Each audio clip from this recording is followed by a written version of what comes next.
Right. We're slightly ahead of schedule here.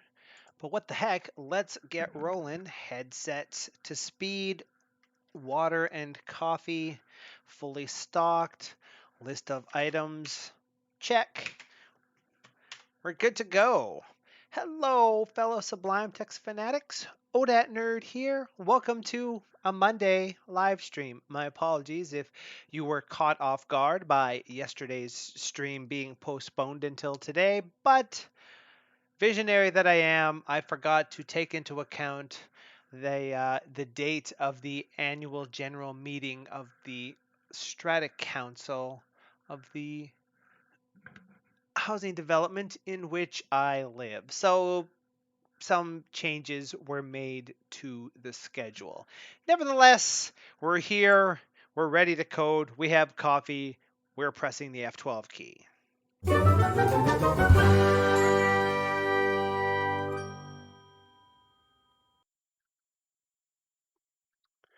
And we're maybe going to press it one more time just to turn that off. Perhaps be slightly weirded out by why there's some weird blue box on my OBS that makes it look like the screen is bigger than it actually is. It seems to be streaming the way that I would expect it to be streaming as far as the preview is concerned. I guess it has something to do with what the size of the screen was when I started OBS because I forgot to change it. Hopefully that is the case. So, what do we have going on tonight, ladies and gentlemen? We have a little bit of me not having focus in the correct window. We will be working on HyperHelp Author for one more week here. After this, I'm not sure. We might flip back to Override Audit for next week or slip into HyperHelp or something along those lines. We'll see. But on the list of things, now we have a few things here, and I've kind of outlined them in the order that I'd like to do them. And this first one here, perhaps an obvious one, reload index files on save. If you've been watching the streams or you watch the videos I posted on the channel back on April 1st, or well, I guess not April 1st because that was the snappy video. 2 weeks after that, last week, week before last, who can keep track? I specifically mentioned in that video that whenever you edit the index, you should press the F5 key to reload the index because otherwise the changes that you make there won't be seen by HyperHelp or anything else. Now, I had an idea way back when to automatically reload the index file every time you save it, but I didn't do that because at the time reloading was going in a different way and things weren't being cached quite the same way and there was a lot of other stuff going on, but the code has changed quite a bit since then, so I think now might be the time to go ahead and implement that. So basically, and I don't know actually if I have that actual help documentation in, yeah, there we do, that one. This is in my user package. I'll close that for just a second and we're going to go ahead and edit this help index and throw it down here. So yeah, this is the index for the help up here, right? So we know that if I'm in the index and I push F5, we see that stuff happening. Oh, there's totally invalid stuff in here. So I may have broken this to some degree. That's interesting. I wonder what I did.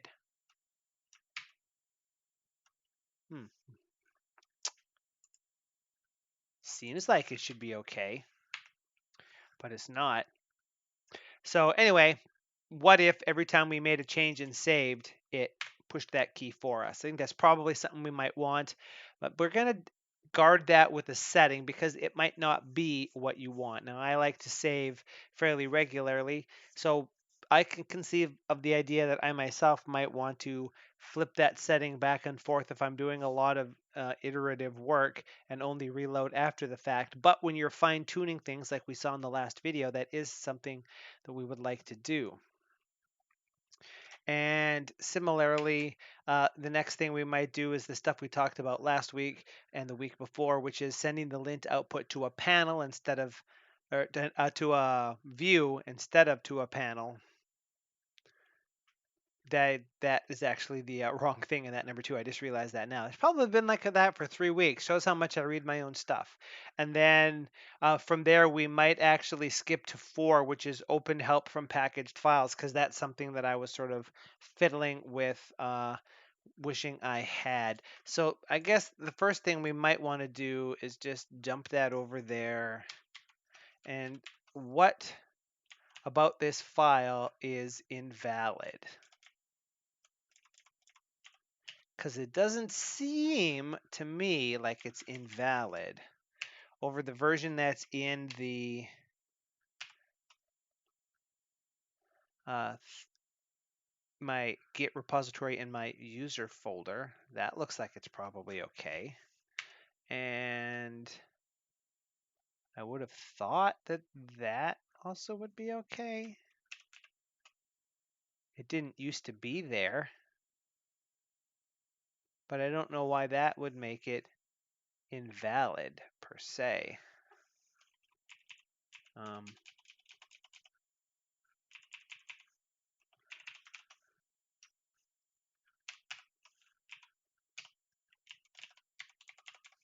That's weird.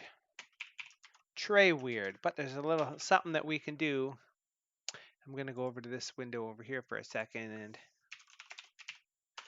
and we will, oops, if I can find the appropriate link, pop that over here. And bank. On line 22. Okay.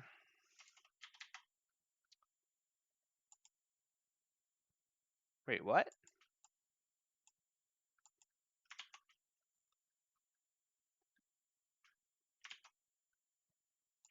Oh, why is that there? No, that's supposed to be there. That's the key value for that thing. What the actual heck, man? This is one of those embarrassing, I don't see it. Another sample, a second sample topic. It's mad right there. That links with that. Expected string number null true false open bracket square bracket got close bracket. And well, I mean, yeah, why wouldn't it?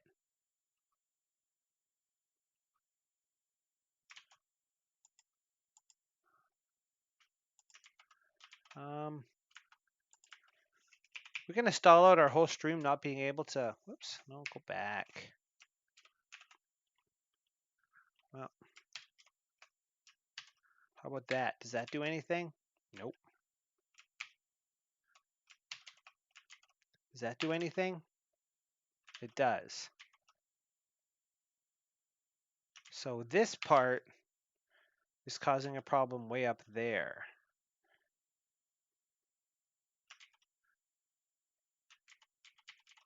Okay, well that's nice. So let's see what we have done wrong here. Maybe that's nested incorrectly. No, it kind of looks like it's not. So just to verify, broken, valid, broken.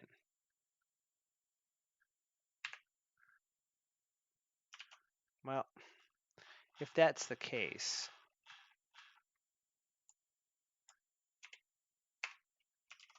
whoops, validate. No, see, it still thinks it's broken there.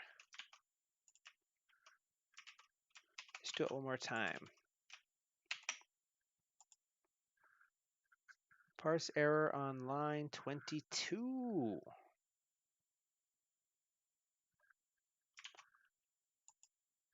What? This is the sort of thing that really makes me want to just go in the other room and play some Legend of Zelda or something.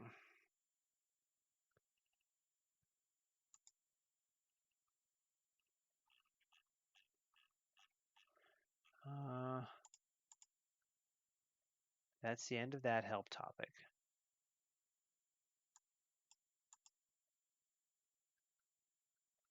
Do I not know how my own package works? Oh, this is totally invalid JSON. Why would this be?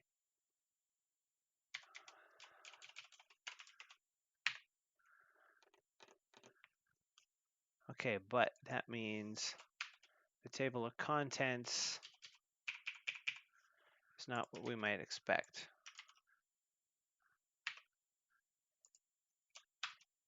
And yeah, okay, so that just does nothing.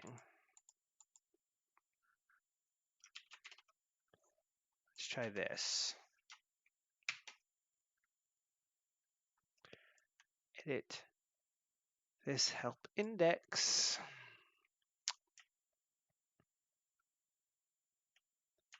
I got a few sections in this one.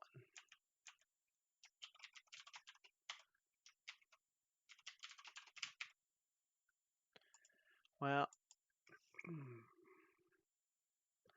that really looks the same as that, and that looks the same as that.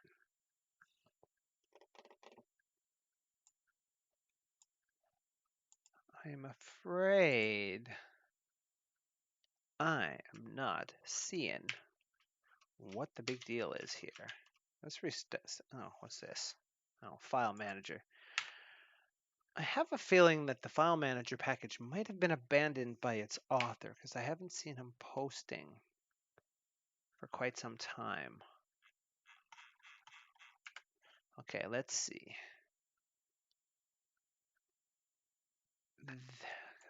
That's going to be a dictionary. So if we vet this from the outside in, like this, then on the face of it, that's correct. There's an open bracket there and a closed bracket there. Now, if this is a problem, that's a, oh, son of a boy. You know, yeah, it happens to the best of us, quote unquote. Yeah, I don't know that I would classify myself among their number. Good freaking gravy. Okay. Well, that was 10 minutes of our lives we won't get back, right? But hey, but you were having a good laugh at home. Okay, so what are we working on here? Let's go ahead and do that again. Let's reload index files on save. So we would like for an on save event handler that happens in a help index, such as this one, to automatically invoke the reload command for that particular help index. How can we do that? Well, the first thing I think we want to do is look in context.py, but not in the core, in the author. Context, edit help. Oh, did I not call it that? Oh, let's open the menu. I might be thinking of something else that I did somewhere else. There's the commands, there's the linter. So, oh, sorry, yeah, those actually are in the core. Well, let's do this another way then, shall we? Reload index.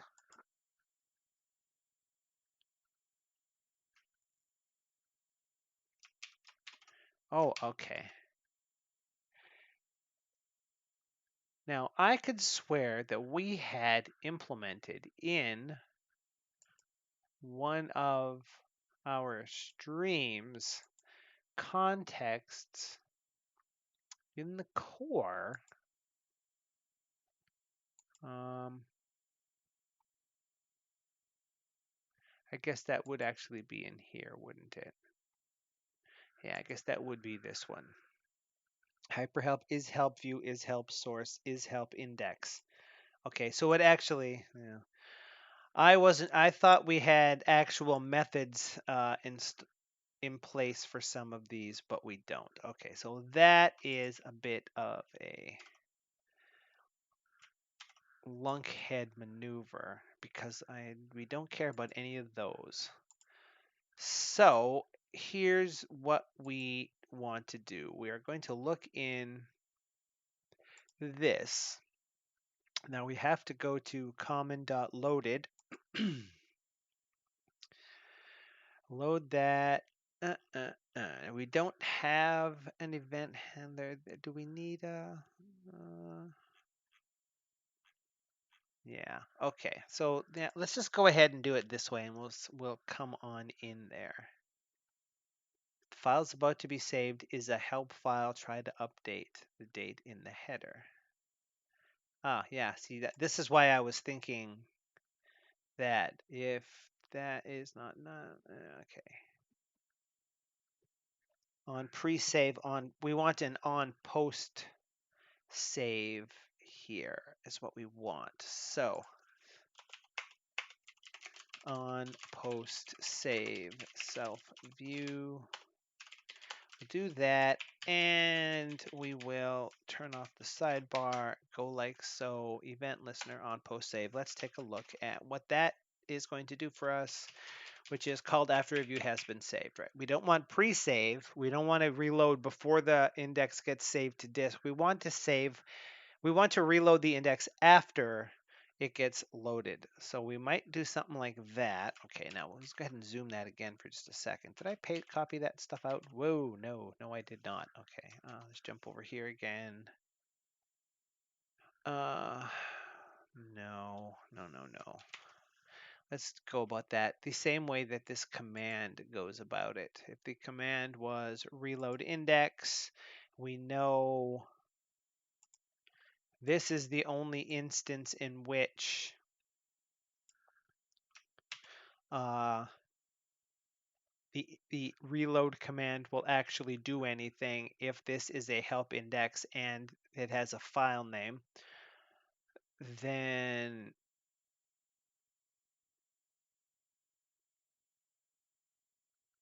yeah, this might actually cause problems for files that are loaded outside of the help index, the help system, now that I think about it. But we'll do this. We'll say if, well, let's do this just to start, right? Now we know that all instances of self.view here can just be view.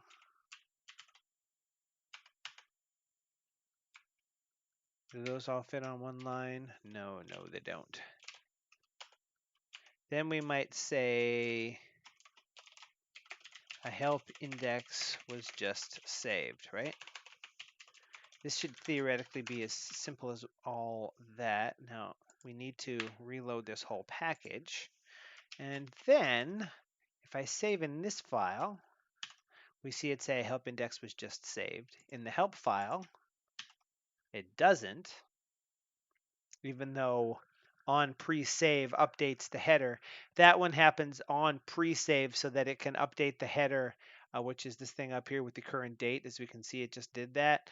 It does that on pre-save so that it's in the buffer so that when the save actually happens, it gets persisted. That's the sort of thing you want to have happen there. So we can definitely tell if we have, actually let's do this way. Scratch buffer, problem for syntax, help index. And if I save in here, and we might save that to my home directory as crunk.json. This is, oh, sorry, not a help index. Syn help. Set syn help. Oh, is it a hidden one? Man, life is rough, isn't it?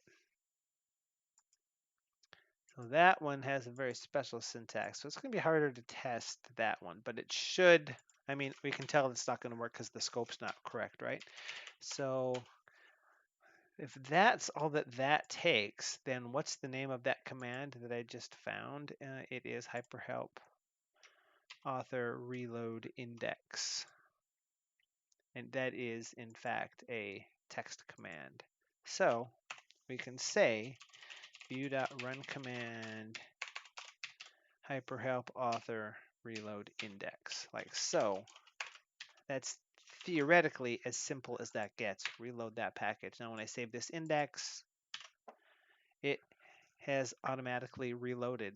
How sweet is that? So up here, we have to go back.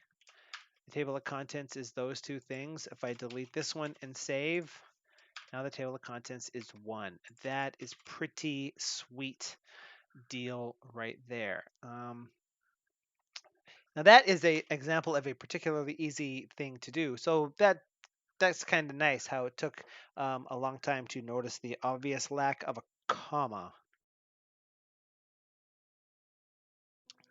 Yeah. So we'll try to get over the embarrassment of that. Now I did say in here that controlled via setting automatically trigger a reload of a help index every time it's saved to save the manual work of having to do so. This was originally part of the design but left out due to performance concerns. So there's actually one more thing, which is something like this, right? So what we would actually do here is first grab that particular setting. So what we would do there for HyperHelp Author, we're going to look at Settings, HyperHelp Author. Oh yeah, that's a syntax for the lint panel. That's right. That'll come in handy soonish. Okay, so here we go. Update header on save true. These are the settings, the default settings. So we might say reload index on save, and let's default that to true. When set to true, every time you save a HyperHelp index file, the index will be reloaded. And that's all we have to put there for the default. Now we're going to cut that one out because we need to jump to the location of this, and up here is the default settings. Update header on save is set to true. Reload index on save by default is set to true, like that. And here we can say if HHA setting reload index on save, only then do we want to do this. So now I really like the idea of maybe I can do it this way. If the setting tells us to reload the index on save and this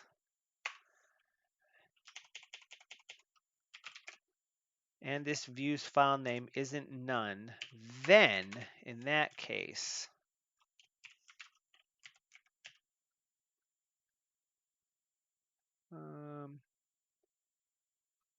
that shouldn't have a bracket or a parenthesis.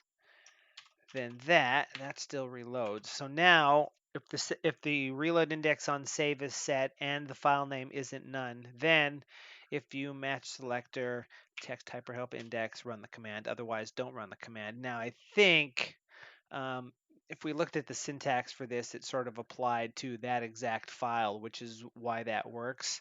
So you can only set this syntax on a hyperhelp.json file. So as long as it has a file name, it must be an index. Realistically, this could all be those two items for the view file or view file name and view match selector could both be in a method of some sort, which we might want for that context later. I like the sort of the idea of this just because it makes the code a little bit nicer. So this again should still be doing what we expect. If I save this index, that happens. But if I go to preferences, package settings, oh, actually I can do this. Pref hyperhelp author settings, like so, and say reload index on save is false instead of true. Now when I save the index, nothing happens. But if I go back and remove that to put it back to the default and close the setting, Now it does, in fact, actually work. So that is fantastic. So we'll say smurge open repository on this one. And there's just a few files here. So the first thing is implementing a new setting. So that would be this one. Stage that, and here we set what the default value for that particular setting is. So we'll stage that one as well, and then commit that as add a new setting and commit to files. And for this one, we'll say event handler to reload indexes on save. And that would be this one right here. So we can stage that and commit it. And again, I'll go back and fill those in later so we don't need to watch me typing long, boring messages. We already spent 10 minutes watching me not notice there was a dang comma missing. Okay, so that's great. That's one thing knocked off already. Now, we could move on to what here. This one is send the lint output to a panel instead of a view. And you know what? Do I have? If I open this particular file here and save that and push this key, I'll stop seeing that in there and it will make me happier. Okay. Send the lint output to a view instead. Should be simple, he said, knowing the consequences of saying such a silly thing. But the output of the linter should be configurable via a setting to go to a view instead of a panel. So let's just go ahead and scan through what exactly it is the linter is doing. We might also add well, we'll leave this file open and maybe shunt it down here for the time being, just to keep it handy. And we'll also open the settings file as well, because we're probably going to need that in a minute. And if we look here, lint.py is the command, hyperhelp author lint. Let's go ahead and track what all, whoops, this is doing for us. Let's also pause audio for just a second and drink some coffee. Brought to you by a bag of coffee beans I bought at Costco. And a grinder that is possibly Black & Decker, but may not be, that I used to grind those beans. It's a bird grinder, so you know it's good. Okay, so find lint target. What does this do? Examine a given view and return a lint target that describes what's being linted. Right. Okay, so that's good. So this figures out if you're trying to remember. This hasn't really been except in streams, and can't even remember how well I covered it there. But the lint functionality here can lint one of two things. You can lint a particular help text file, in which case only that file is linted, or you could lint an index. And as a matter of fact, maybe there's one other thing we want to check here or do with. So here's for example, if I'm in this particular thing and I do lint, I get linting in help package user, and there's a problem in test.txt. Now let's say we also added one here that said broken, let's say, and save that. So now if I lint here, we get two errors there. See, it's linting in help package user, and we see there's a problem in index and there's a problem in test. Now, if we come into just the index file and run the lint, we only get a problem here in this file. And if we do it in this one, we only get things in that file. So a lint target is, are we linting an index, or are we linting just one particular file? And it kind of bothers me that this message up here doesn't specifically tell you if it's only linting a particular file. Linting in help package user, that's nice. We want to know that, but we might also want a line that says, or a suffix on there that says whole package or the name of a file. So let's make that as a change first. That's not in the list, but I think it'll be handy. And let's first of all look at this to see what it's actually doing. So none is returned if the view is not a valid lint target. So if you can't lint it, return none. Otherwise, return some stuff. That's good. Now, we also get linters. Now, this is a sub aspect of that, which is interesting because if you can't lint, I think this would just blow up, wouldn't it? Oh no, because the command is only enabled if you can lint the view. So we know everything in the run is valid. This is a great reason to use is enabled. Um, Imagine the error checking we would have to do in here to see if find lint target was returning none so that we know if we should have to pass it to get linters. If we just make sure that it's only ever valid, then you don't have to do that. So basically this is saying that no matter what, you want to check anchors and links, but if the target of the link is a package, which is to say an index file, you're in linting the whole package, then you also want to lint uh, if there's help files missing, if the titles and files are wrong, if the table of contents is doing stuff, and or if links aren't in the table of contents and if files aren't linked anywhere. Those are the sorts of linters that can only run if you're linting against the index. If you're just linting against a particular file, those aren't things that you can check for. What you're checking for in a particular file is those other items. The anchors not existing in the index but not in the file, or vice versa, and links linking to topics not in the index, or that sort of thing. So here we're saying get the packages path, figure out the document root, and for every one of the target files, get the appropriate view and lint it. And then when we're done, we do some stuff and then we format the lint. Now, again, if we looked at find lint target here, we can see that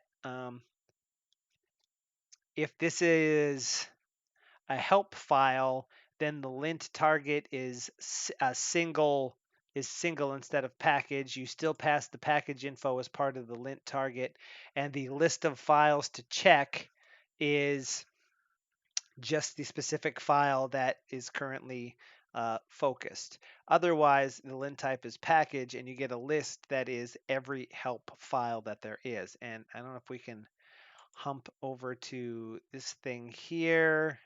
No, it's just going to reference back and forth, huh? Well, in any case,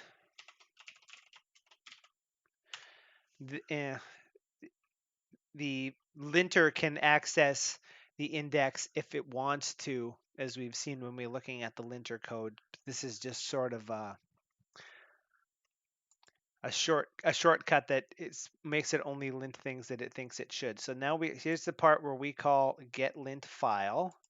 Okay, now this it has the name of a file that it wants to lint. Now, if we looked at this real careful here, we have the packages path, which is the place where Sublime stores its packages. We have the document root, which is something inside of a package that is where these help files are. And we join those two things together to end up with the packages path followed by the document root followed by the help file itself, which would just be like index.txt. That gives us one whole file name. Then we call get lint file for that. And what does get lint file do? It checks all open windows. And if that file is open right now, that view is returned. Now, what that means is we don't have to load help files from disk. It also means you can lint a help file without saving it and it'll still work. So for example, right now this is when I lint it broken, right? uh, if I remove that line, even without the lint, without saving, when I lint it, all problems are fine.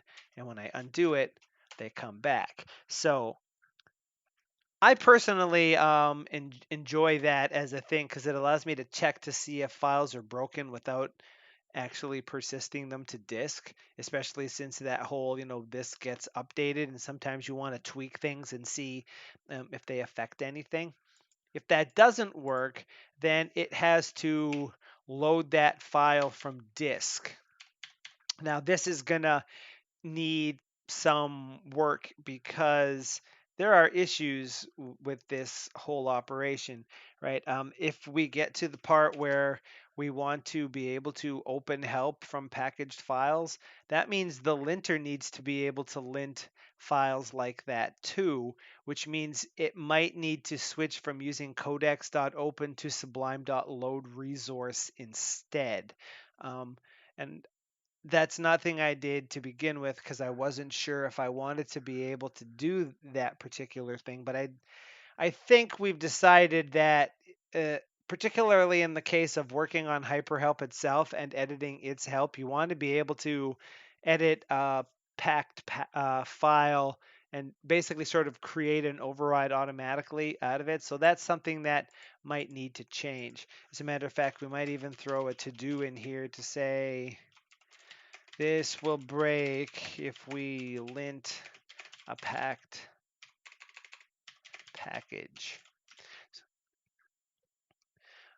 But after we call get lint file, we now have some content, right? Remember, this part, let's go ahead and zoom that in again. This first part tries to find the open file. If it finds it, it just returns that view directly and we're done. What file, what view do I need for this? This file. Otherwise, there's no content. We try to open it. If we got some, we create a temporary output panel that's unlisted, which means it doesn't show up in this little panel here. It's not this one, it's a different one because this is true here. As a matter of fact, we could even show that, but the most panels you want to be listed, but some you don't. And then inside that panel, we select everything, delete it, append the contents of the actual help file, and specify that it's a help file, and then return that view. So because all this is the magic that allows all of our linters to use things like extract scope and things like that and find by selector to find parts of the file to know what to do with. A lot of HyperHelp itself revolves around the idea that the syntax definition is providing information to uh, the package in order to allow it to know what to do. So we get a file, and if we actually get it, for every linter, we tell that linter, please lint this particular file. So we pass it the actual view and we pass it the file. And once all of that part is done, like it might say in the console unable to lint a particular thing, which it would say if you try to lint a package with packed help files currently, right? But otherwise, it then goes over every linter and asks them, please tell me what results you got. And we could actually even pull in, say, the anchor or the link linter, and we can see here this particular one, when you call lint, you're passing it the view to lint and the name of the file. And what we do is find all of the links, parse them, run this validate, and if anything doesn't work, if an error message is returned, we add a result. And that would be in linter base. Oh, here's where we can see the lint target, the list of files.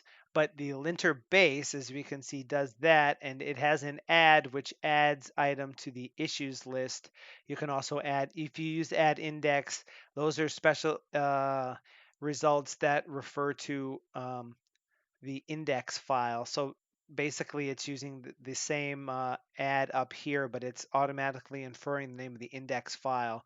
So it's easier for you, especially since right now there's no way for us to point out a lint error at key points in the index file because we haven't got a syntax that would allow us to find that particularly easy. But when you call results, it just gets the list of issues that have been added by the add call.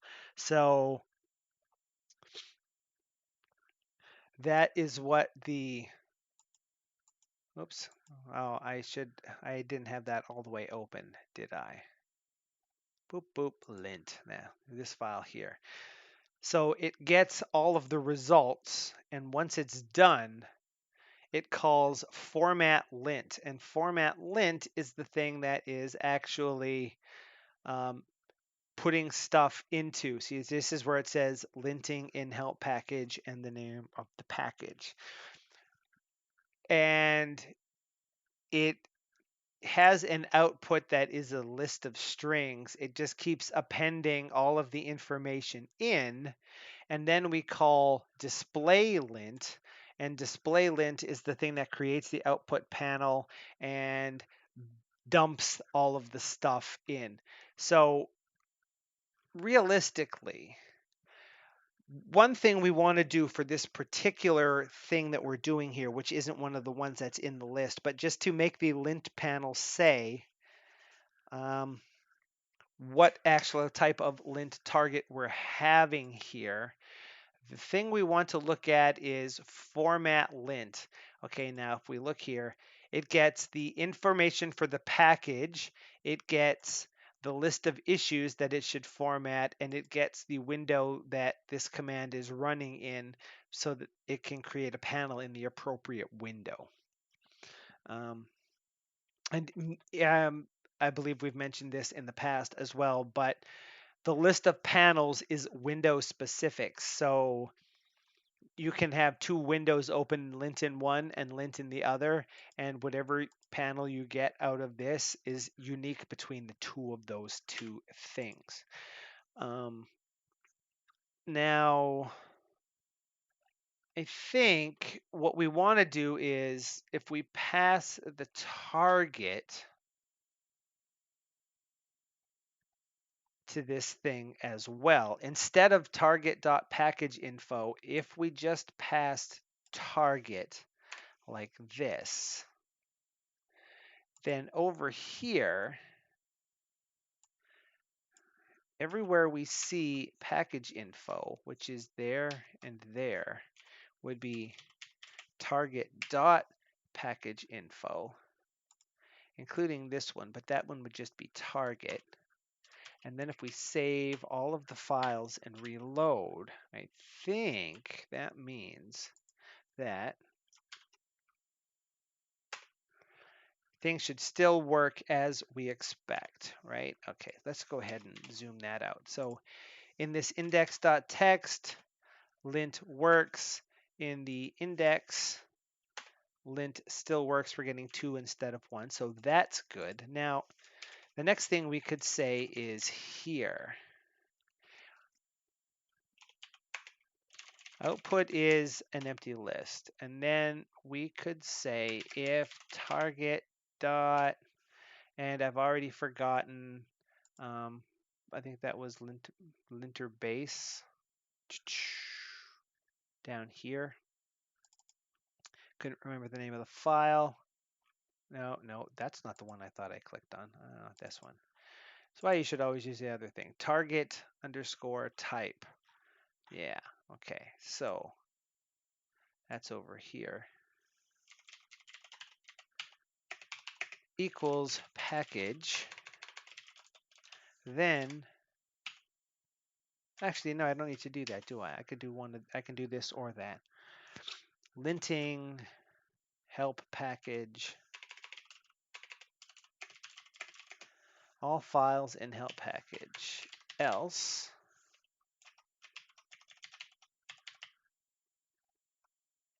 linting %s in help package blah. Okay, so now this is going to be all, maybe we need to do this a little nicer. If we did that, then we could say package like so. And that, and then those both become dot format. And that, and then we wish that we were smart enough to do that this way.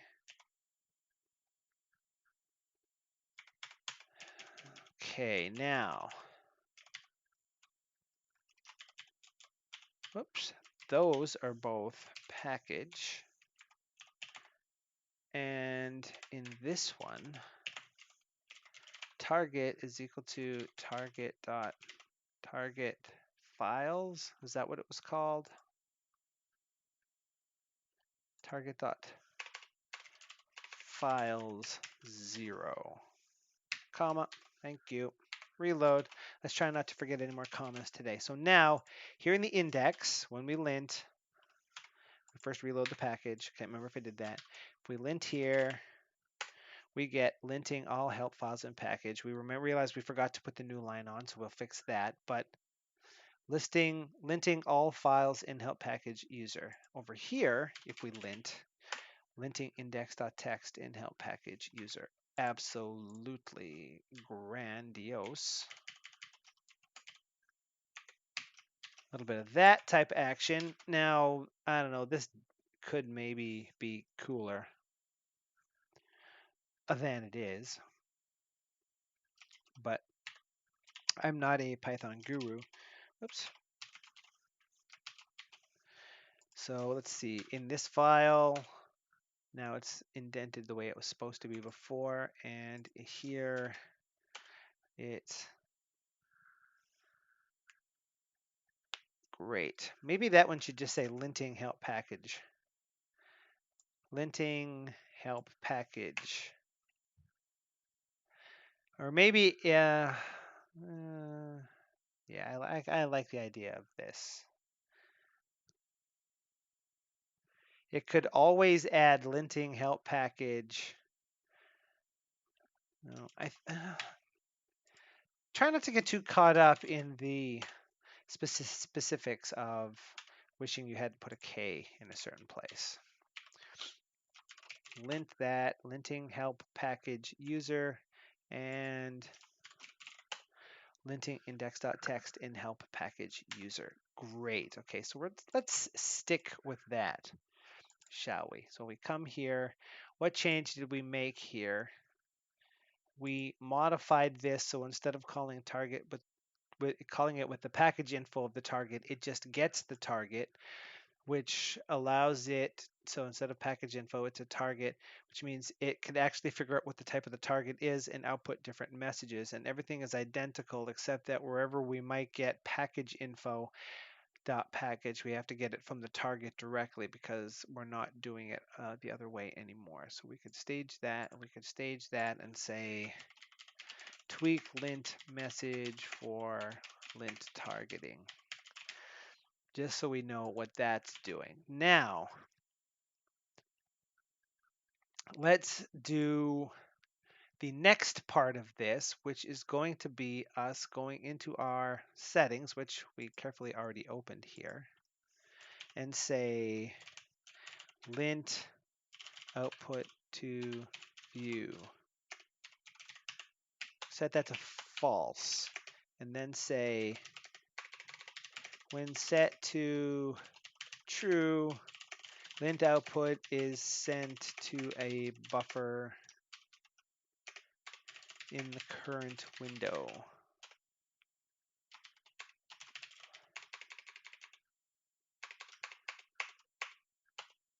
Instead of to a panel. We can always tweak that up later. So lint output to view is the setting. And remember, we do the same thing we did there, which is to set the default value here. And this is used by the HHA setting, as we can see here, to get the default for a particular key, which might default to none, and then just ask the settings object for the value, which is why we try to mimic what our defaults are here, because these are the ones we expect. These are the ones that the user can see when they go into the settings thing. And in case we drop one out of here, we still have some sort of sensible default. So you never have to worry that the result is none, and none is a falsy type value. So that gives us a setting to send the lint output to a view. Okay, so with that in play, if we came back over to here and zoomed in this one, not in linter support, when it actually calls display lint, which is this one, we could say if HHA setting lint output to view print lint output should go to a view in the window. And then we'll return. Otherwise, we'll do the actual lint. And we'll verify that we actually did that correctly. So now if I lint here, we'll open the console. We get that we did not actually have that available here. Linter base doesn't need it. What the? Oh, it's in common, right? Is that open over here? Yeah, it's open in common. Okay. So, where was the error again? In linter support in this one. In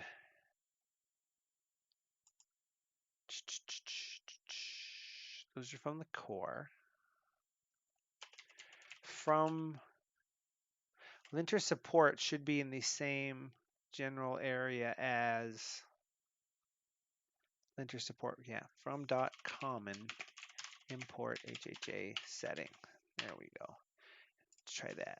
Lint in the index gives us a lint. Linting here does what we expect. That's good. Now we say HHA pref HHA, excuse me. And if we found the lint output to view setting and turned it to be true, now if we lint in here, we don't see anything there, but we do say lint output should go to a view in the window, and the same thing happens here. So that setting is doing exactly what we want it to do, and that is in linter support, right? We have to jump back down to where we were. Not that one. Did I not check that in? Hey, watch this.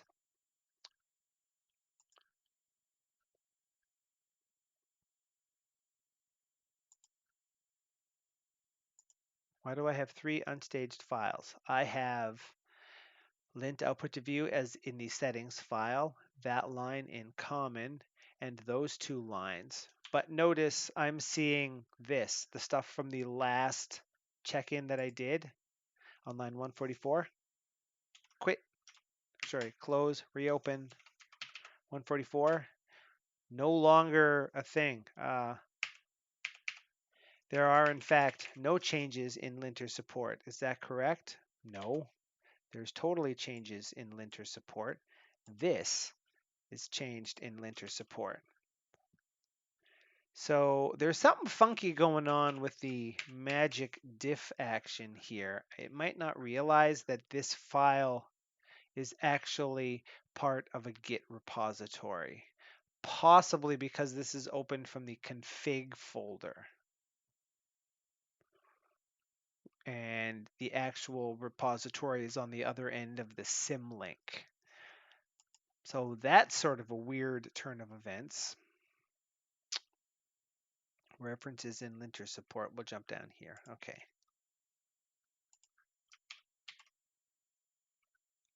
So here we could say view equals window dot new file. I think that's how you do that. Returns a new file. The return view will be empty and its method will return. Oops, and it is loaded will return true. We don't want it to be transient. So that will create a file for us.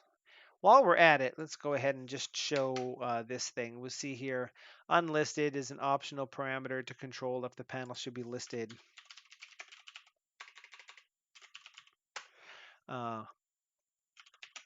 in the panel lister or not, which is why the linter one has false here, and the thing that we use to grab the view says true, so that it doesn't pop down there. Now,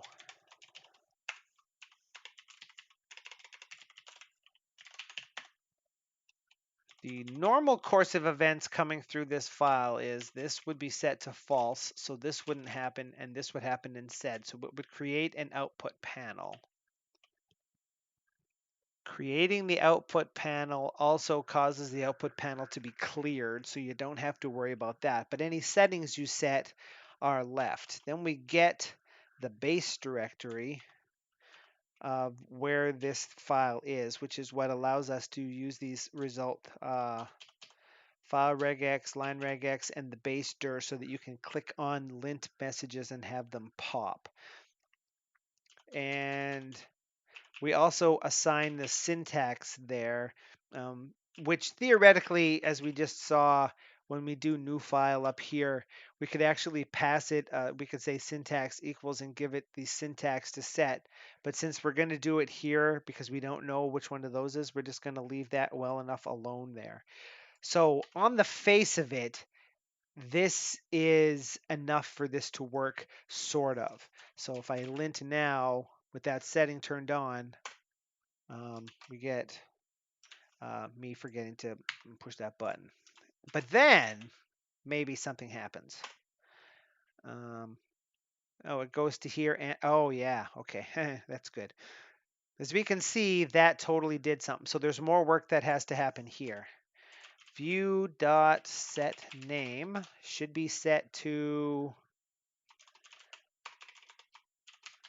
hyperhelp lint output. Let's say could actually be the name of the package, but we'll worry about that in a minute. View dot set scratch should be true. Otherwise, do that, and we want this. If the setting for lint output to view equals false, run that command because it shouldn't have opened this output panel. It was doing it up here instead. So I'm going to close that, close without saving, go it again. We're going to lint it, and we're going to push F5. I've been working on a lot of single file plugins lately. Okay, lint here. Now the lint output is here in this panel instead, and I can do this, sort of. I mean, should have worked. Oh, snap! I forgot about. There's a weird issue with this. Watch this. Doesn't work. Focus out, focus in. Works. That is a long-standing problem in Sublime. It's well known to those who know it well. That's a little bit of a Robert Rankin thing if you're a fan of that particular author, of which I am. To the best of my knowledge, there's no workaround to that either. Well, we'll have to just sort of go for the best on that one, I suppose.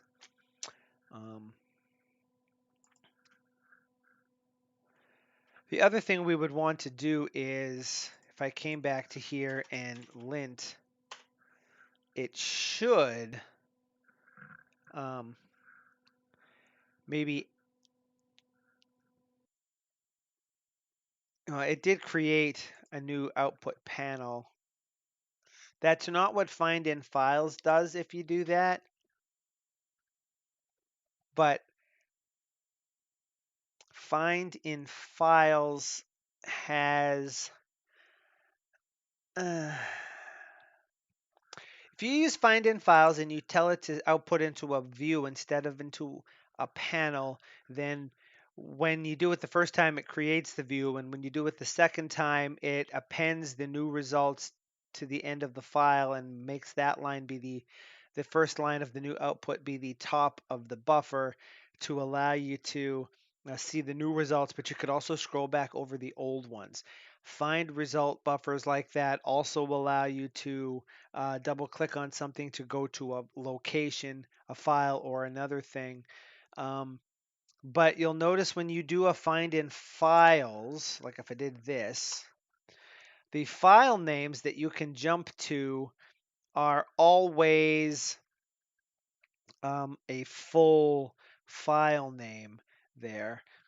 So no matter what the current file is, this is the file name that the navigation goes to, it's always a full file name, which allows that to just always do what you want it to do.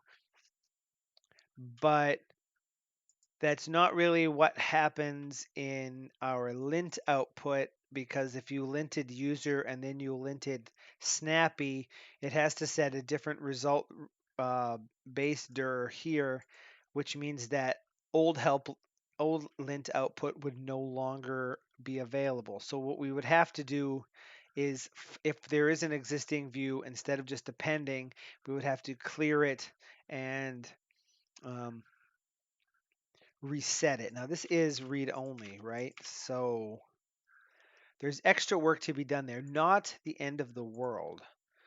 Curious though, bad function call in regex. Hey, that's interesting. Does that happen in my results or does that happen in these results? Let's see. Okay, that seems to work. So that's unfortunate, because I imagine if I did this, oh, this is the actual bug in play, I think. Bad function call in regex.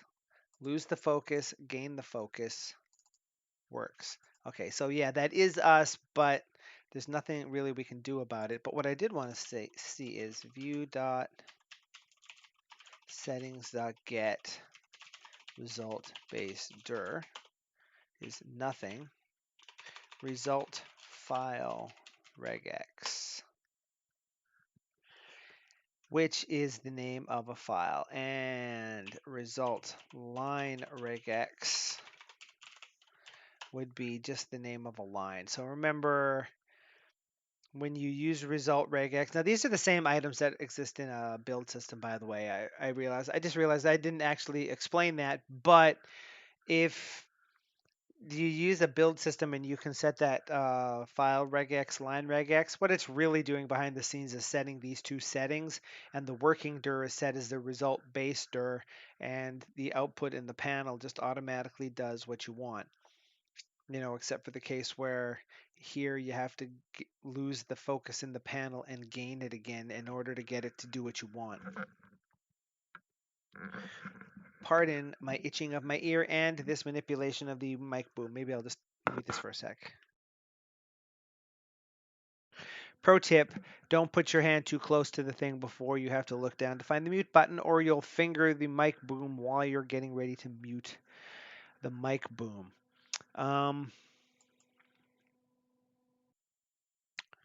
Here's maybe it's just a test. I think I tested this before, but if you put the settings, if you put the result regex stuff in after you apply the settings, does that make it work any better? Let's see.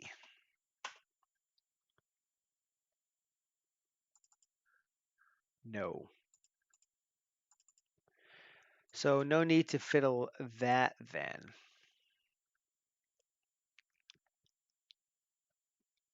I think that's specific to a panel, actually, or to a view. It's not a problem in panels, as we've seen, and it's not a problem for find in files, but find in files is implemented in the core. So I imagine it's maybe working around something. So potential workarounds to this would be to programmatically flip the focus to somewhere else and then back to the actual lint output. Let's try that. That seems like it might be fun. I'm sure I can't be the first person that's thought of that. Um,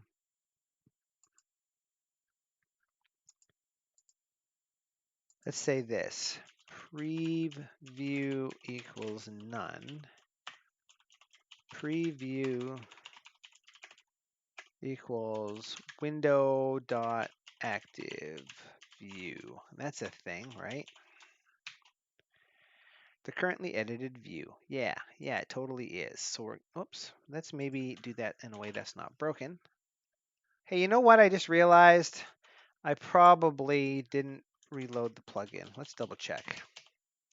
Put it down there, save. Definitely reload. Then lint. What the hell did that do? Sort lines. Oh, don't do that. Lint and whoa. Oh, I see.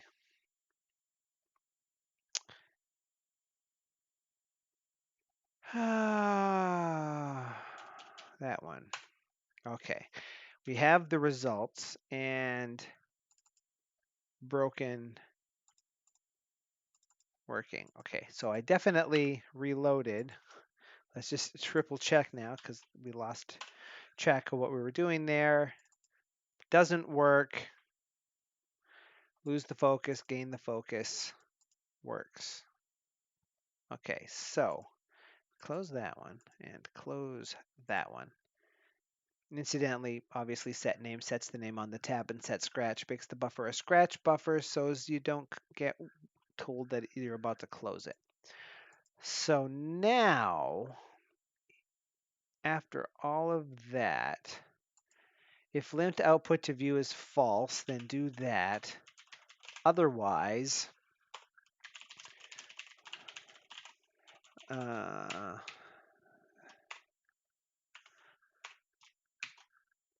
switches to the given view. So tell this window to focus the view preview and then window.focusView view. Reload the plugin. Lint, get an error, works. Okay, that's a nice little workaround there, I guess. Oh, did I just close a file I didn't mean to? I guess it doesn't matter because I can just do this again and open it, right? Yeah, okay, close that. Let's do it in the index, lint. Now, do we lose any focus here? It's hard to say because it happens so fast and we see the tab bar moving anyway. Okay. I suppose maybe we don't even need to do that per se because the only time if lint output to view is true, let's swap the sense of these just to make this easier. Like that. So that's the same in both of them. If you're supposed to, well, maybe change these to lint target view. Nah.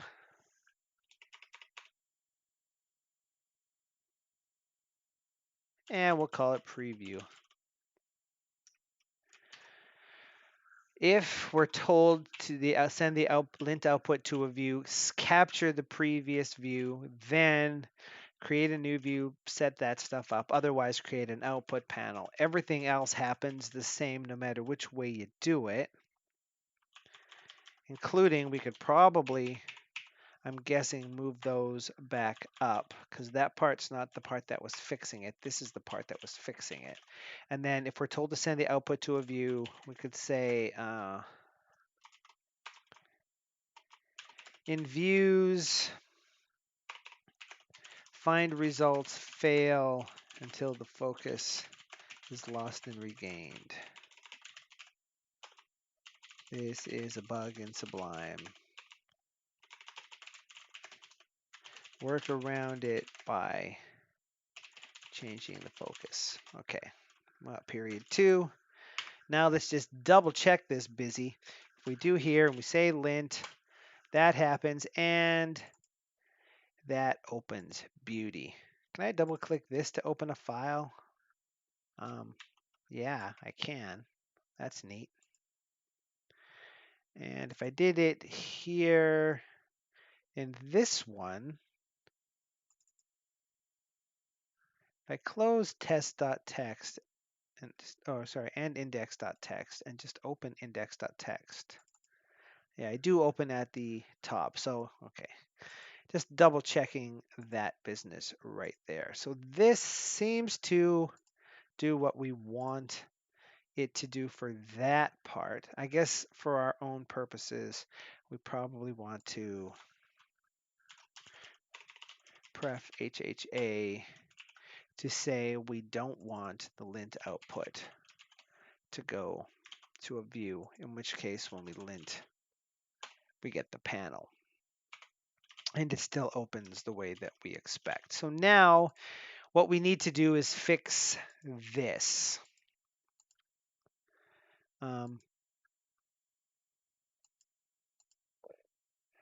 And excuse me, we might come up here, paste that in, copy,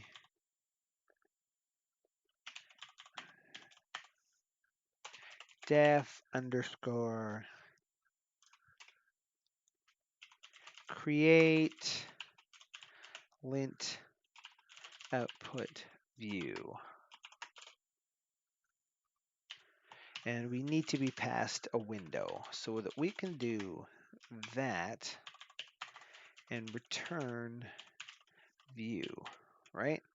And then if we jump down to the bottom, here we can just say view equals create lint output view for the window. And we don't have to do that part. And also, we probably don't want this because that's not going to help. So we need to create a new view. So let's see. Find or create. Find or create lint view. Okay, that's nice. Okay. Find or create a view in the current window for putting the lint output in. This is used when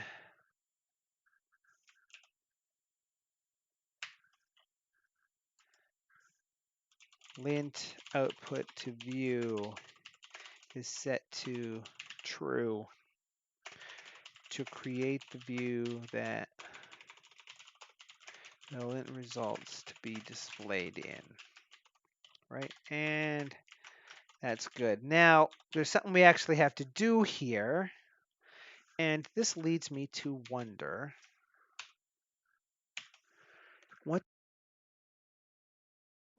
excuse me, hopefully I haven't been muted the last little bit. I just fumbled the controls for the headset. Okay, let's make a cool.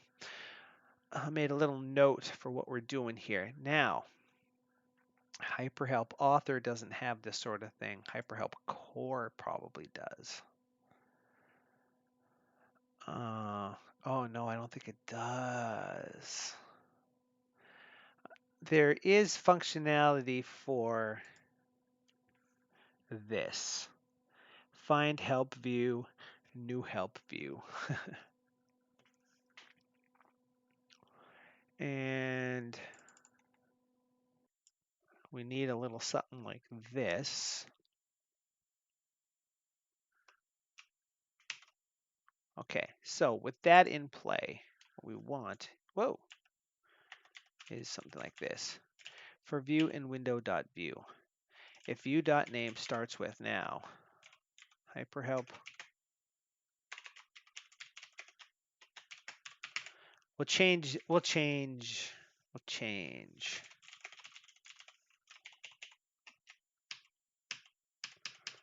Those are the only two? I guess so.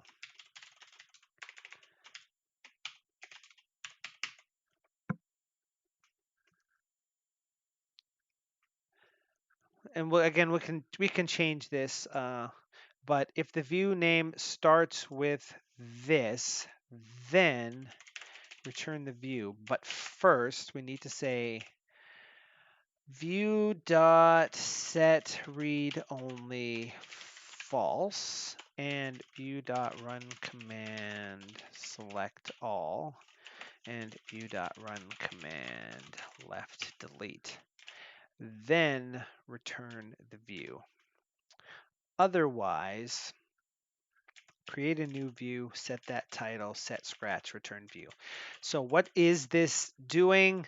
When you call this, it scans every view in the window that was provided, finding one that starts with HyperHelp Author Lint, which currently there are none of. So let's go ahead and get rid of that file right now before something unfortunate happens. Then if that view name starts with that, what we do is set the view to not be read-only, select all the text, and to delete it. So that if there is an existing lint view, delete all the text, but we also have to make sure that the view isn't read-only so that we can actually put the content in and then we can return the view. Now, why do we do this? Because as we'll see when we go to the bottom of the file, the lint output is set to read-only after the output is inserted into it to make sure that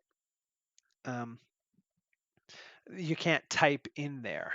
If this doesn't happen, then we didn't find a lint panel in the current view. In that case, we create a new file, set its name, and set scratch true. Now, what we probably want to do also is focus this, but we'll worry about that in just a second. Let's make sure this part works. So turn off the sidebar to get more room. If we're told to lint to the output view, then save the current view, find or create the view. So the first time it'll be created, the next time it'll be reused. And here's the part where we set the settings, which doesn't need to happen every time really, but we're just saving time here. Now, you'll notice that this does the job of clearing an existing view, but we don't do anything like that already. And that's because when you call create output panel for a panel name that already exists, it's automatically cleared for you. So by just saying create output panel, we always know we have a clear panel. We don't have to do anything. Now, at the same time, settings you set into a view are retained when that happens. So realistically, this code could have been saying find output panel HyperHelp author lint. And actually, maybe we should just call that, yeah. That says HyperHelp author lint. That says HyperHelp author lint. That says HyperHelp author lint. Absolutely fantastic. I accidentally picked the correct thing. That's the name of the panel here, HyperHelp author lint, as we can see. So that automatically clears it. We could have said find if find output panel HyperHelp author lint is not none, then set the settings. Otherwise, you don't have to set the settings, right? But it's just easier this way. And here we set it to be not read-only, add in the text, make it read-only, which is why we have to fiddle that above as well. So I think, assuming that loaded, the first time we do this, hyperhelp author lint appears there, as we can see. I could open index.txt. Now, if I lint again, we get the output for that. So that is totally cool. Oh, yeah, that's right. It may be broken now. No, it still works. That's good. Okay. I was going to say, because there was some magic of changing the focus. I wonder, will it work?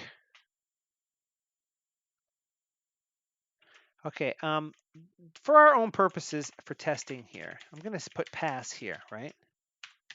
And I'm going to do that. I'm going to close that.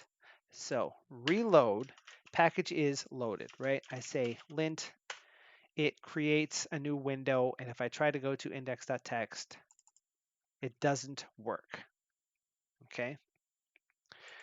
Now remember what we were doing before was saving the previous view, then applying it. But my theory is that if you were calling this and it was just getting the current view, it wasn't going to change it. Let's just see if this works. We'll explain that better in just a second. Oh, sorry. Yeah. Okay, reload that one. And I'm going to close that. And I'm going to lint in here. And now if I try to do it, still doesn't work. Okay, so I guess we do need that after all. Reload and lint. Okay, that's good to know. There must be something not quite. Okay, so that still works. That's good. So what I was thinking there is what we're doing here is saving whatever the active view is when display lint happened, which should be, index.txt, test.txt, or the hyperhelp index file. I guess that's still the case. Yeah. Okay. So that, and then it goes into this and does that bit of business right there. So I had this theory that if the view was found, for some reason it would be the current view, but it's not the current. You only need to save the previous view if you created a new one, theoretically. Or not, yeah. In any case, this will work. So let's also say target here and find down here and pass target here and whoop, hang on. Let's make sure we got, did we go too far? Display lint target. We got there and there. If these were target dot crikey. If we actually get a target instead of package info like we did before, then we can still use target to get package info, but also we can now pass target to this so that when it creates the view, it can fiddle the name as per appropriate, which means that when we call display lint, from here, we don't want to call it with target.packageInfo. We want to call it with target. So if we reload that, close this panel and lint, we get linting the help package user, and we can open index.txt, and we can lint in here and say we're linting index.txt. The title stayed the same either way, but that's okay. So that is good. Everything still works, but what we can say is, what do we want the caption to be named? Caption should be hyperhelp author lint then a colon, and let's say %s.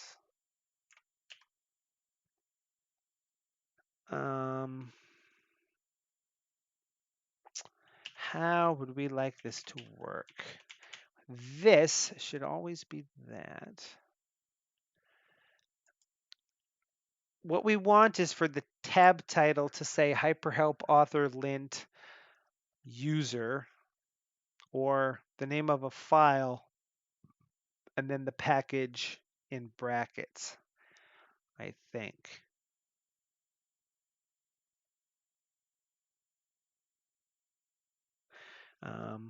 We'll do that. So we'll say if target.target type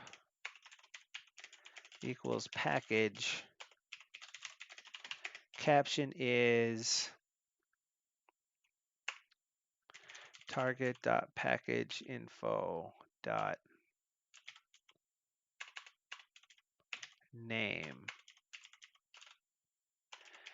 Caption plus equals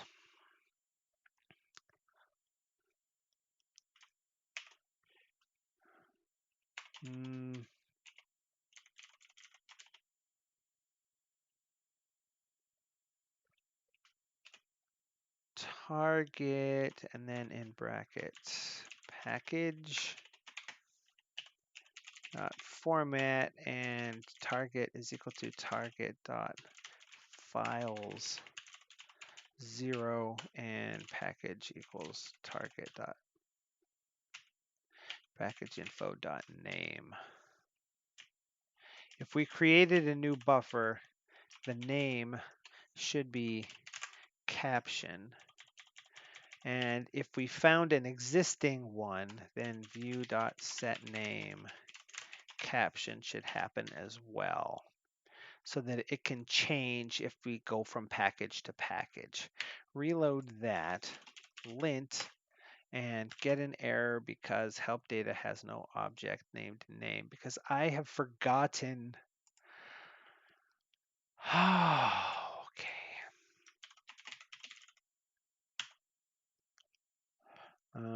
Can't remember if, where, or how.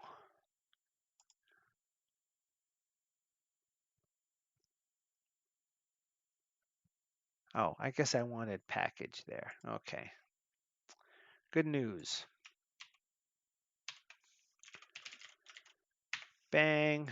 Over here in the index, lint, and we get hyperhelp author lint for user. And if we come back to the index and do it again, it has the same name. If we went into index.text and linted, it comes back to the same tab, but we get hyperhelp author lint index.text user.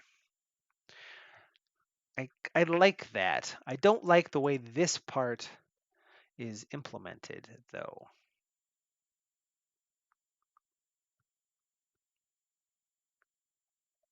To be perfectly honest. And the format could happen on the end.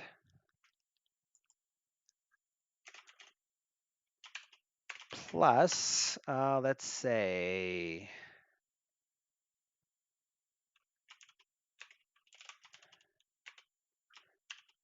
package if target,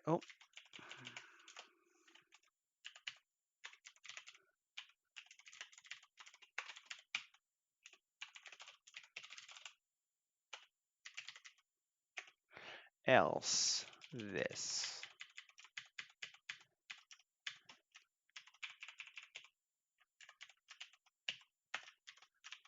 Does this even work? Probably. Let's turn that off for a second.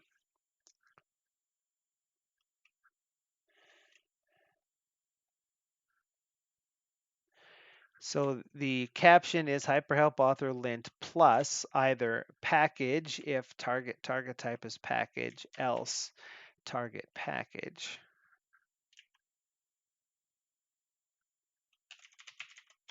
And then we can do this.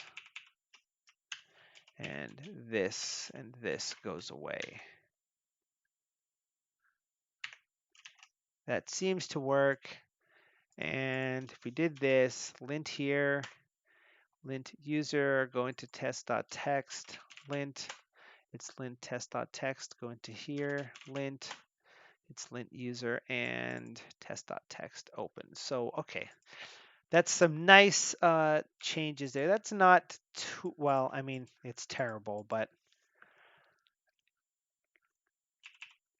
would it be nicer if it looked like this? I don't think so. Maybe we want to do that. Does that work?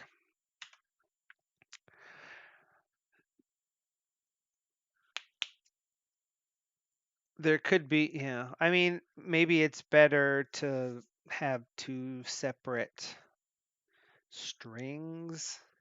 I don't know what the more Pythonic version of this is. I suppose there's always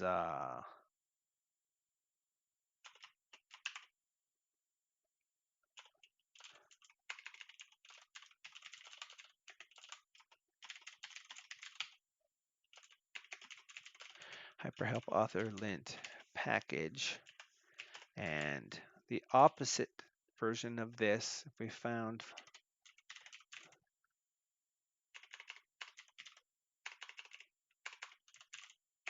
lint, find lint target, if it wasn't package, lint target would be single. So if this said single, whoops, then this would be hyperhelp author lint target package. Caption is equal to this dot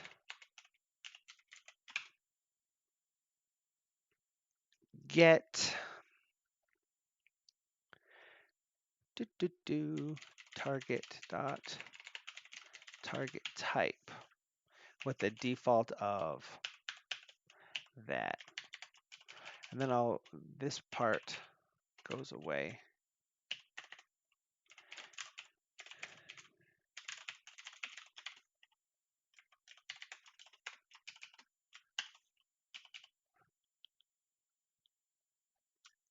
Maybe that looks a little nicer.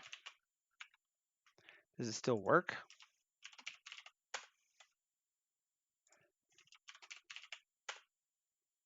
Yeah. I mean, I guess it does look a little nicer to see those two things there. I could still chain this.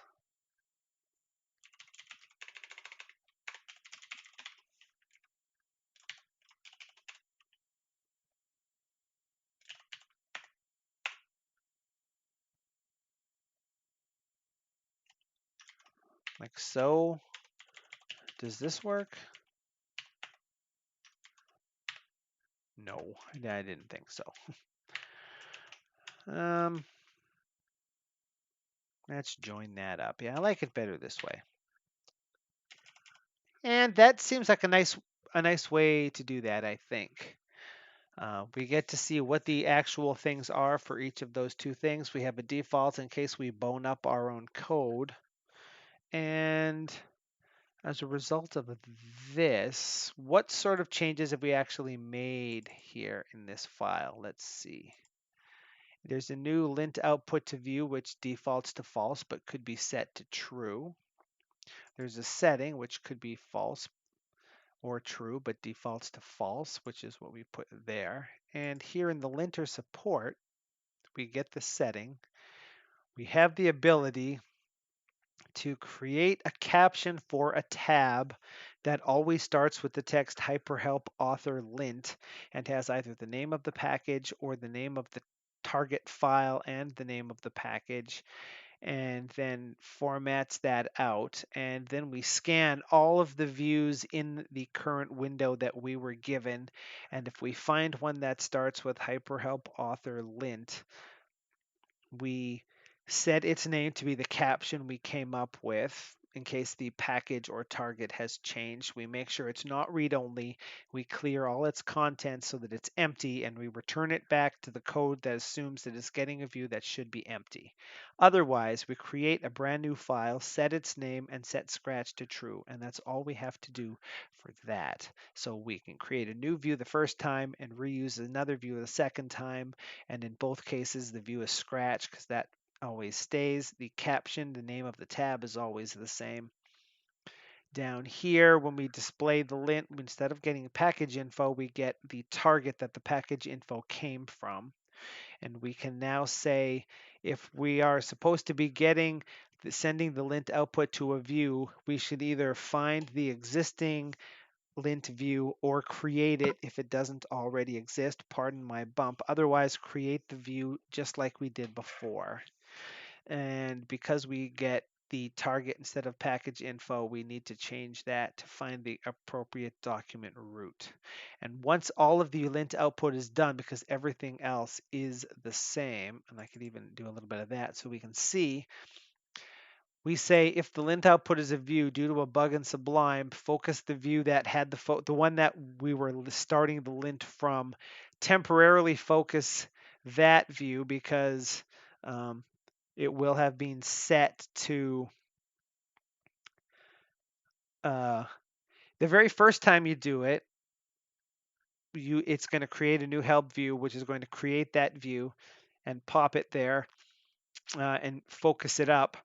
In which case the stuff is broken when you click on links. So we want to focus the view that was in focus before we created that view, then go back to it. If the view is being reused, then the same calls still allow it to work, I think, because maybe we're programmatically setting the view. In either case, that all works the way we want it to. So we can say this is the setting. And maybe we want to just the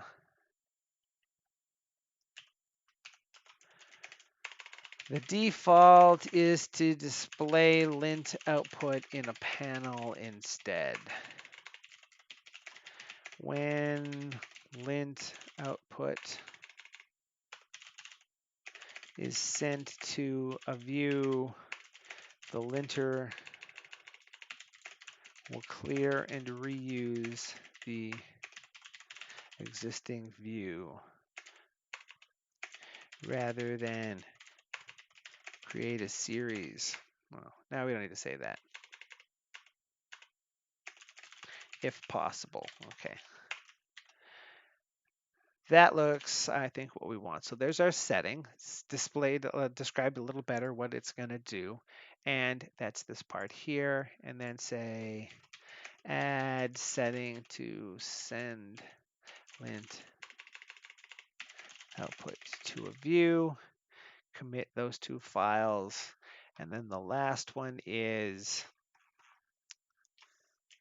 send lint output to a view when enabled. Stage that file and commit. That is some good changing. So let's leave that just as true for now. I like to be able to test that sort of thing. And let's do this. So we have, what have we done? We have reloaded index files on save. That was really easy, except for that 10 minutes where I didn't notice two of the entries in the thing did not have commas. Next, I send the lint output to a view instead of a panel, which actually it turned out was pretty simple. I think if we had any problems with any of that operation, it was mostly involved in deciding what we wanted the tab name to look like. Come up with a common routine for getting a package from a resource. That is maybe something we don't want to work on here. Open help from packaged files. We can only open help files if they're unpacked. We need to be able to open a packed version, make it editable, and set up an event handler to allow it to save properly.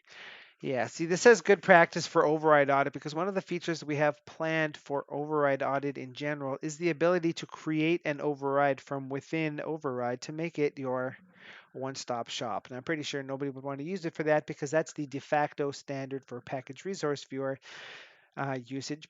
But as I may have mentioned several times, if there's something that's in a package of mine, chances are good the reason it's there is because it's something I would find useful. It's one of the nice things about using an extensible editor like Sublime and being a developer.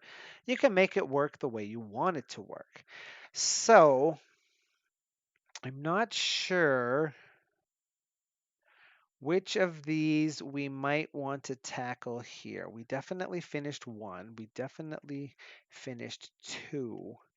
Come up with a common routine for getting a package from a resource name. Okay, this has to happen in a couple of places. Make a definitive method to use. Now, this is tricky business. The general idea here is in the original versions of HyperHelp, each help package could contain only, or each package could contain only one hyperhelp.json index file. So it was very easy to know that if you had any sort of file name that leads to a hyperhelp.json file, if you looked backwards to find the name of the package that it was in, like packages slash user, this is the index for user, and you could act as appropriate, which includes being able to remove the packages path from the beginning if it happens to be there. Now, we changed hyperhelp so that one package can contain multiple help indexes, which is okay because everything that is set up to use a help index knows to look for it by name, and the name in the package or the package info when it's created will have a document root set up that's inside the same package as something else, but all unique so that they are all uniquely represented, even if there's like in the case of Snappy, 3 index files within the same package. So the problem we now have is if you wanted to reload a help index or do some other things with the help index, you need to know exactly what package it's in. And if you need to infer that based on the name of the file itself, it's tricky because you can't assume that the package that the file is stored in is the package that the help index is for, because there could be more than one. Again, case in point, Snappy. So, with all that being the case, there has to be extra logic in place where, given the full path to say a resource like say test.txt in something, if you wanted to know what package it's associated with, you have to find all of the document roots and all of the help indexes, sort them longest to shortest, and then compare those one by one to the path in the file to determine if it should be reloaded or not, so you know which file or which package that particular item is actually stored in, instead of just assuming. Now, there's several places where that might be necessary. One of those is, oh gosh, I can't even remember now. I mean, reloading the file works. I think where it falls down is in the editing of those sorts of files. I can't quite remember now, but there's more than one place. But this ties in with number 4, which is open help from packaged files, which is, for example, if you were running HyperHelp Author and Snappy and you wanted to augment the help for Snappy or for HyperHelp itself, both of those are packed packages. Currently, it won't work because it's using that codex.open or something similar to that in order to find the help file to open it. And if the help file doesn't exist at that file location, it's going to get angry. So we want to be able to open a file from uh, a packed file. Similarly, I think there's some enabling issues in commands because they look to see if a certain file exists or not, and because it doesn't, because it's in part of the package file, it doesn't work. So that needs to be, all of that sort of stuff needs to be looked at and tweaked, because if the file is packed, its file name is different, right? If the path for test.txt right now is home config Sublime Text 3 packages user help test.txt. If this was a packed file, its name would just be packages user help test.txt. So semi naively, you have to be able to strip the package path off, which would do nothing if it was a regular package resource, or maybe too much, because stripping the packages path off would remove the package's name as well, but we need it to be there. Um, so that is the tie in there. And what also ties in there is number 5 in our list here, in which we need to pay close attention to where we're dealing with files in the local file system versus resources, because on Linux and on Mac OS, the path separator or the path character is always the forward slash, which matches nicely with the path specifications in a Sublime package file. But on Windows, Windows uses backslashes instead of forward slashes for local files, even though it will still work if you use forward slashes. So that causes some problems there as well. So I'm kind of tempted to say that all of these are so intertwined, they kind of all have to happen together, but they kind of involve scanning first everywhere that could possibly be using a file name or need to look at a file name, so that we could encapsulate, if you will, all of the different ways that we might deal with a file name, so that we can come up with a solution for a method or all of the methods we might need to know what package is the file associated with, what, and that sort of thing there. It's easy to figure out what package info is related to a hyperhelp.json file because you can compare its path directly, sort of. Um, so I'm going to say that although we do normally stream for 2 hours, we are at 1 hour and 47 minutes right now, and that's too much stuff to get into, and it's going to be just a lot of looking at things and making notes. So I think we're going to go ahead and we're going to call this stream right now. That was just sort of a little look into, as I'm walking around on my walks on the weekend, sort of wondering in one part of my head why I subject myself to 13-mile walks. I'll also talk through the sorts of things I want to do in that same way that I just did to determine how I might proceed. And I might come up with a reason why something won't work and I need to modify. And I use a voice recorder to capture that stuff. Here I'm using YouTube. Um, Yeah. So I think, yeah, I think we should call the stream here. And again, as I said at the beginning of this stream, I think the next one we might skip back to override audit. I'm going to have to see. So the next stream won't be scheduled until sometime tomorrow, uh, when I decide exactly what the next course of action is when I look at my list of stuff. If you follow my other channel, which I believe is linked in the description below this particular thing, if you're watching it live or if you're watching um, the playback, I believe I am already in there. I dropped a video today on demystifying packages a little bit, which kind of touches on what we were working on here. And next Monday's video, sneak peek, already mostly edited, is on demystifying package resource files a little bit. But that's all we have for right now. I'd like to thank you for watching the live stream if you're here watching it with me live. And thank you also for watching me babble on endlessly and for getting commas in various important places. If you're watching the archive of this stream, remember to subscribe to this channel for live streams, my other channel for regular videos.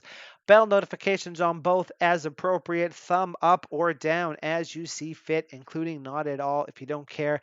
If you have any questions about this video, other videos, suggestions for videos, comment section on any video, Twitter at OdatNurd is a thing you can do. Until the next video, which will be a live stream on Sunday and a actual static video on the other channel on Monday. This is OdatNurd wishing desperately that he had put his water a little bit closer. The ice seems to have melted, and wishing you to have a sublime day.